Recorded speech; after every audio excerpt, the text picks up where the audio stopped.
Hello everyone and welcome back to the best investing podcast in the world. I just reviewed AMD's Q4 2024 earnings and my conclusion is that this company is likely the next AI giant and presents a similar risk-reward opportunity as did Amazon and or Meta back in 2022. Let's get deep into it. AMD's fundamentals are stronger than ever, while the AMD shareholder base is the most deflated it's ever been in the past decade. You can see this depicted in the meme on the screen now. This is due to an insistence in comparing AMD to Nvidia at face value at present, thus ignoring the immense potential of AMD's highly differentiated roadmap. My thesis remains that AMD will become one of the largest AI companies on earth, with the intrinsic value of the company increasing by at least an order of magnitude over the coming 5 years. Indeed, I believe AMD is a multi-trillion-dollar company in the making. AMD's annual revenue came in at $25.8 billion in 2024, which is 6.6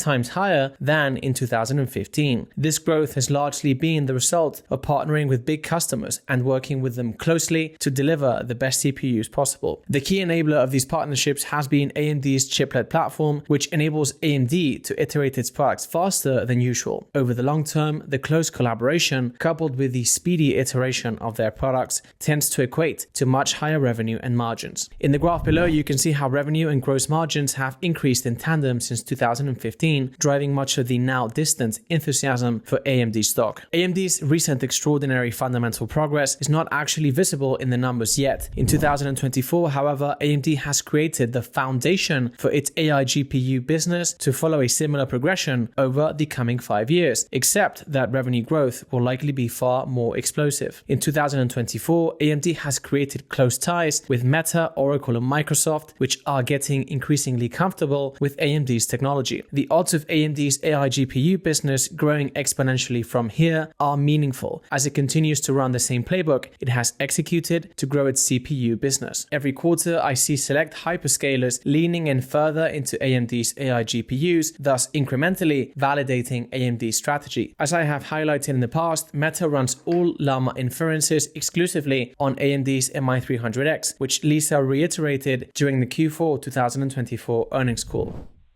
Meta exclusively used MI300X to serve their Llama 405B frontier model on Meta.ai and added Instinct GPUs to its OCP-compliant Grand Teton platform designed for deep learning recommendation models and large-scale AI inferencing workloads.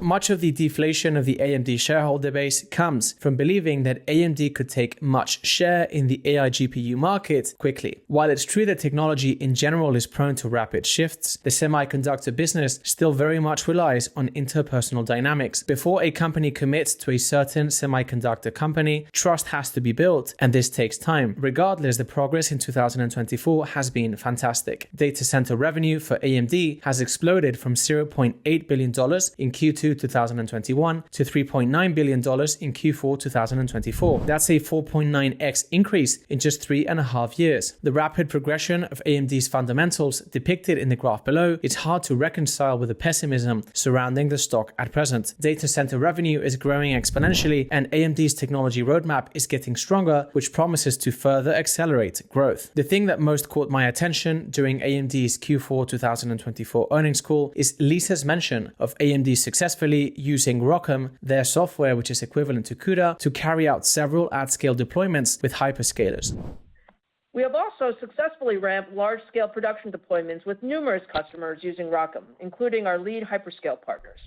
In my last AMD post, I mentioned that the rapid integration of DeepSeek v3 made me feel like AMD was likely productizing its software fast. Lisa's remarks further suggest that AMD is making good progress on the software side, since running various large-scale deployments in parallel requires leverage. AMD's software seems to be getting easier to deploy and operate. My view is that as AMD continues to iterate on its ROCm software, eventually it will be productized enough for the broader market to adopt it. The software is clearly capable enough now for Meta to bet on it. All AMD has to do next is continue to improve and productize its ROCm software. This progression curve promises to accelerate the rate at which AMD takes market share in the AI space. Analysts were upset with the data center revenue guidance for Q1 2025, but I believe the data point is actually irrelevant for long-term investors. As Lisa said during the call, the segment is poised to achieve an annual revenue run rate of tens of billions of dollars in the next couple of years. We have made outstanding progress building the foundational product, technology, and customer relationships needed to capture a meaningful portion of this market. And we believe this places AMD on a steep long-term growth trajectory, led by the rapid scaling of our data center AI franchise from more than $5 billion of revenue in 2024 to tens of billions of dollars of annual revenue over the coming years. Further, as happened with Meta and Amazon in 2022, the market isn't understanding the importance of AMD's latest investment cycle. Starting with the Xilinx acquisition in late 2020, AMD has been making a series of investments to set the foundation for much greater success over the coming decade. The resulting and temporary dampening of the financials has been further accentuated by the cyclical downturns of the gaming and embedded segments. This is well evidenced by the decline in free cash flow per share, which you can see depicted in the graph below. The pessimism surrounding AMD stock has a near one-to-one correlation with this metric, which is now nonetheless rebounding. Going forward, as data center revenue continues to accelerate and the two aforementioned segments bounce back from their cyclical downturns in 2025, AMD's free cash flow per share is set to grow rapidly from here, driving the stock up with it. Lisa said during the Q4 2024 earnings call that she expects the demand environment to improve across all of AMD's businesses in 2025. For 2025, we expect the demand environment to strengthen across all of our businesses, driving strong growth in our data center and client businesses and modest increases in our gaming and embedded businesses. Against this backdrop, we believe we can deliver strong double-digit % revenue and EPS growth year over year.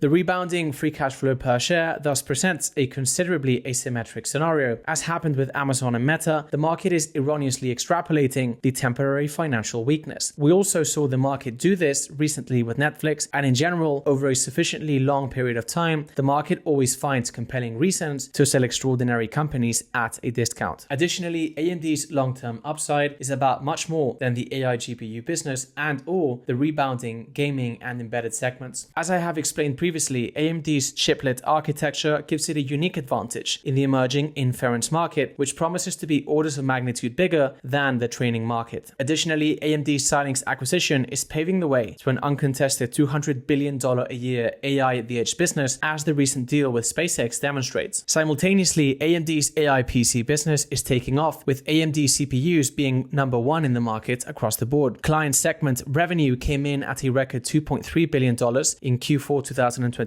which is a further sign of extraordinary fundamental advancements. Each of these opportunities are attractive on their own, but AMD's chiplet platform also creates synergies between them that the market is also not discounting. Chiplets enable AMD to mix and match compute engines at will, thus taking on specific workloads with a total cost of ownership that other competitors can't replicate. I believe that over the coming decade, this is going to yield tremendous earning power and rising margins. For example, chiplets allow AMD to infuse laptops with AI capabilities by adding FPGAs to CPUs. They can do this at a marginal cost because they have the leading CPUs and FPGAs, and they've been working on honing their chiplet platform for a decade now. In fact, this is how they've been able to take on the AI PC opportunity and make excellent progress. Not surprisingly, operating income as a percentage of revenue is up to 19% from 4% a year ago for the client segment. Except for the two temporarily declining businesses, gaming and embedded, AMD is exhibiting notable operating leverage gains across the board. Data center operating income as a percentage of revenue is up to 30% from 29% a year ago. I believe this trend is due to AMD having to spend less incremental dollars than otherwise if they didn't have the chiplet platform to capitalize on new compute workloads as they emerge. The cyclical decline of the gaming and embedded businesses is masking the progress made in this sense. For instance, in the interview that you will see now, you will hear Lisa Su explain how AMD designed the MI300X to be highly competitive, especially in inference workloads. They were able to do this at a marginal cost because their chiplet platform enables them to competitively add more memory on chip than other competitors can. In turn, this enables them to deliver a lower total cost of ownership for inference workloads, as evidenced by the inference deal with Meta and the rising operating leverage. So MI300? MI300, you got it. You heard it here first. Performance-wise, this is going to be competitive with the H100 or exceed the H100? It is definitely going to be competitive from training workloads type things. But one of the things that we've done, and in the AI market, there's no one-size-fits-all as it relates to chips. There are some that are going to be exceptional for training. There are some that are going to be exceptional for inference, and that depends on how you put it together. What we've done with MI300 is we've built an exceptional product for inference, especially large language model inference. So when we look going forward, much of what work is done right now is companies kind of training and deciding what their models are going to be. But going forward, we actually think inference is going to be a larger market, and that plays well into some of what we've designed MI300 for. Further, this platform enables AMD to prioritize the workloads that matter most. For example, inference is actually top of funnel for the AI industry. Customers don't want to train models, but rather want to run useful AI applications that actually do stuff for their company. Inference is thus how the value of the entire AI supply chain is delivered, which by extension means that it's the most valuable touchpoint with customers. This then sets AMD up to address additional workloads further down the funnel, like training. Lisa's remarks during the Q4 2024 earnings call were highly insightful. People like the work that we've done in inference, but certainly our customers want to see us as a training, as a strong training solution, and that's consistent with what we've said, right? We've said that we have like a stepwise, roadmap to really show each one of those solutions. Additionally, AMD was planning on releasing the MI350 in H2 2025, but the launch has actually been pulled forward into the mid-year. This suggests that customers are increasingly comfortable leaning into AMD's technology and that they plan to use the hardware for more than inference, since it's actually a much more powerful chip. Here's what Lisa said about this during the Q4 2024 earnings call. I would say, from our standpoint, we've gotten incrementally, more positive on the 2025 data center GPU ramp. I think, 350 series, what was in second half always, but pulling it into mid-year is a incremental positive. And from a first half, second half statement, as I mentioned, we have some new important AI design wins that are going to be deployed with 300 and 325 in the first half of the year.